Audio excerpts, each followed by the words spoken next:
আপনি কি জানেন কেন হনুমান একদিন নিজের হৃদয় ছিঁড়ে শ্রী রামচন্দ্র এবং মাতা সীতাকে দেখিয়েছিলেন? এটা ছিল ভক্তির সর্বোচ্চ প্রমাণ।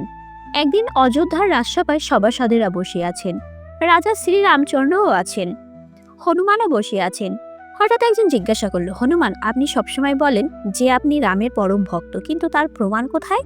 আরেকজন বলল, কথাই নয়, আমরা প্রমাণ চাই। সবাই তাকিয়ে থাকে হনুমানের দিকে। হনুমান উঠে দাঁড়ালেন, চোখে অশ্রু, মুখে দৃঢ়তা।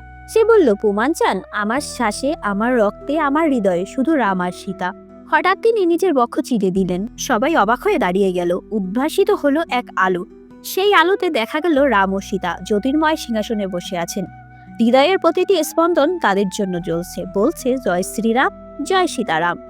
সব সন্দেহ দূর হলো। সবাই বুঝলো, ভক্তি কথায় নয়, ভক্তি থাকে হৃদয়ের গহীনে। আরো পৌরাণিক কাহিনী পেতে রাধিকা চ্যানেল সাবস্ক্রাইব করে পাশে থাকুন। জয় শ্রীরাম।